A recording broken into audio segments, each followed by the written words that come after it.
മറിയത്തിൻ്റെ സ്വർഗാരോപണം.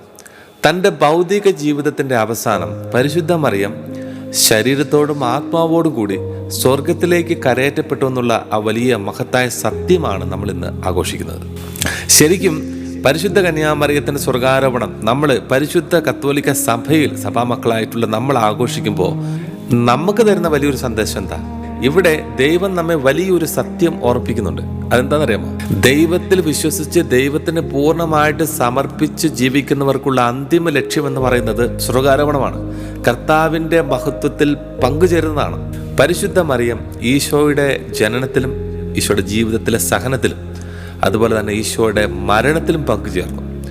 അതിൻ്റെ അവസാനം പരിശുദ്ധ അമ്മയ്ക്ക് കൊടുത്ത വലിയൊരു അനുഗ്രഹമാണ്, ഒരു സമ്മാനമാണ് സ്വർഗാരോപണം. അല്ലെങ്കിൽ ഈശോയുടെ മഹത്വത്തിൽ അല്ലെങ്കിൽ ഈശോയുടെ ഉദ്ധാനത്തിൽ പങ്കുചേരാനുള്ള വലിയൊരു സ്വർഗീയ അനുഗ്രഹം പരിശുദ്ധ അമ്മയ്ക്ക് കിട്ടിയത്. പക്ഷേ ഈ സമ്മാനം നമ്മുടെ ജീവിതത്തിൽ നേടിയെടുക്കുക എന്ന് പറയുന്നത് അത്ര എളുപ്പമുള്ള കാര്യമൊന്നുമല്ല. അതിനായിട്ട് കുറച്ച് അധ്വാനവും കുറച്ച് ആത്മീയതയൊക്കെ നമ്മുടെ ജീവിതത്തിൽ വേണം. ലൂക്കായുടെ സുവിശേഷം 11-ാം അധ്യായം അതിൻ്റെ 27-28 തിരുലിഖിതങ്ങളൊന്ന് വായിച്ചു നോക്കുക. ഇവിടെ വചനം പറയാണ്, യേശു അവിടെ അരുളി ചെയ്തുകൊണ്ടിരുന്ന സമയത്ത് അവിടെ നിന്ന് ഉച്ചത്തിൽ ഒരു സ്ത്രീ നിലവിളിച്ചുകൊണ്ട് പറഞ്ഞു, നിന്നെ വഹിച്ച ഉദരവും നിന്നെ പാലൂട്ടിയ മുലകളും ഭാഗ്യമുള്ളവ. ഈ സ്ത്രീ ഇങ്ങനെ നിലവിളിച്ചു പറഞ്ഞപ്പോൾ യേശു എന്താ പറയുന്നറിയാമോ? യേശു പറഞ്ഞു, ദൈവവചനം കേട്ട് അത് പാലിക്കുന്നവർ കൂടുതൽ ഭാഗ്യമുള്ളവർ. ആ സ്ത്രീ മറിയത്തിൻ്റെ ഉദരഫലത്തെ, അതായത് യേശുവിനെ പുകഴ്ത്തി പറഞ്ഞപ്പോൾ അല്ലെങ്കിൽ മറിയത്തിൻ്റെ ആ വലിയ ഭാഗ്യത്തെക്കുറിച്ച് പറഞ്ഞപ്പോൾ യേശു എന്താ ഇവിടെ പറഞ്ഞെന്നറിയാമോ? യേശു മറിയത്തിൻ്റെ ഹൃദയത്തെക്കുറിച്ചാണ് പറഞ്ഞത്. ഉദരത്തെക്കുറിച്ചോ ഉദരഫലത്തെക്കുറിച്ചോ അല്ല യേശു പറഞ്ഞത്. യേശു മറിയത്തിൻ്റെ ഹൃദയത്തെക്കുറിച്ച് പറഞ്ഞു. അത് ഏത് വിധത്തിലാണ് മറിയത്തിൻ്റെ ഹൃദയത്തെക്കുറിച്ച് പറഞ്ഞതെന്നറിയാമോ? ദൈവവചനം കേട്ട് അത് പാലിക്കുന്നവർ കൂടുതൽ ഭാഗ്യമുള്ളവർ.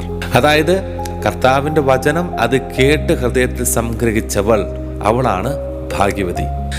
അപ്പോൾ ഈശോ ഇവിടെ ഈ വചനം പറയുമ്പോൾ മറിയത്തിൻ്റെ ഹൃദയത്തെയാണ് പുകഴ്ത്തുന്നത്. ഈശോയുടെ ജനനത്തിന് മുമ്പ് ദൈവദൂതനിലൂടെ കർത്താവിൻ്റെ വചനം കേട്ട് അത് ഹൃദയത്തിൽ സംഗ്രഹിച്ച് അതനുസരിച്ച് ദൈവത്തിന് മുന്നിൽ അവൾ പറഞ്ഞു, ഇതാ കർത്താവിൻ്റെ ദാസി, അങ്ങയുടെ വചനം എന്നെ നിറവേറട്ടെ എന്ന് അവൾ പറഞ്ഞു. അങ്ങനെ ആ വചനം ഹൃദയത്തിൽ സംഗ്രഹിച്ചപ്പോഴാണ് ഉദരത്തിൽ ഫലമുണ്ടായത്. അപ്പോൾ ഈശോയാണ് ഇവിടെ കൃത്യമായിട്ട് കാര്യങ്ങൾ പറയുന്നത്. അതായത് ഈശോ പറയാണ്, ഉദരഫലത്തെ മാത്രം പുകഴ്ത്തിയാൽ പോരാ. കർത്താവ് മറിയത്തിൻ്റെ ഹൃദയത്തിലേക്ക് നോക്കി, ഹൃദയത്തിൽ എങ്ങനെയാണ് അവൾ വചനം സ്വീകരിക്കുകയും അതിനുശേഷം യേശുവിന് ജന്മം കൊടുക്കുകയും ചെയ്തത്, അതിലേക്കാണ് ഈശോ ഫോക്കസ് ചെയ്തത്. അല്ലെങ്കിൽ അതിനാണ് ഈശോ ഏറ്റവും കൂടുതൽ പ്രാധാന്യം കൊടുത്തത്. പ്രിയപ്പെട്ടവരെ, ഉദരഫലം അല്ലെങ്കിൽ ഫലം ഉണ്ടാകണമെങ്കിൽ എപ്പോഴും അതിൻ്റെ പിന്നിൽ ഒരു കഷ്ടപ്പാടുണ്ട്. മറിയം ആ കഷ്ടപ്പാട് ഏറ്റെടുത്ത് ജീവിച്ചതുകൊണ്ടാണ് ജീവിതത്തിൻ്റെ അവസാനം അവൾക്ക് സ്വർഗാരോഹണം അല്ലെങ്കിൽ കർത്താവ് എന്നുള്ള ഏറ്റവും വലിയ മഹത്വം അവൾക്ക് ലഭിക്കാനായിട്ടിടയായത്.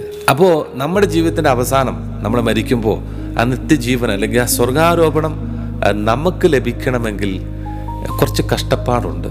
അതിനായിട്ട് കുറച്ച് അധ്വാനിക്കണം. ഹൃദയത്തിൽ കർത്താവിൻ്റെ വചനം സ്വീകരിക്കണം, അതിനെ മാംസം ധരിപ്പിക്കണം.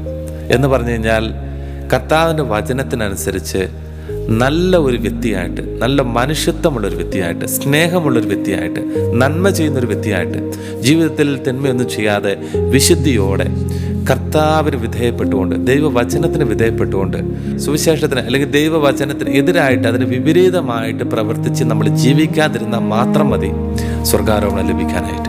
പരിശുദ്ധ അമ്മ ഹൃദയത്തിൽ വചനത്തെ സ്വീകരിച്ചുകൊണ്ട് അതിനെ മാംസം ധരിപ്പിച്ച് ഈശോയ്ക്ക് ജന്മം കൊടുത്തതുപോലെ നമ്മുടെ ഈ കൊച്ചു ജീവിതത്തിൽ കർത്താവിന് ജന്മം കൊടുക്കുന്ന വിധത്തിലുള്ള, ഈശോയെ മറ്റുള്ളവർക്ക് കൊടുക്കുന്ന വിധത്തിലുള്ള കരുണ നിറഞ്ഞ വാക്കുകളും സ്നേഹങ്ങളൊക്കെ മറ്റുള്ളവർക്ക് കൊടുക്കാനായിട്ട് നമുക്കും പ്രാർത്ഥിക്കാം.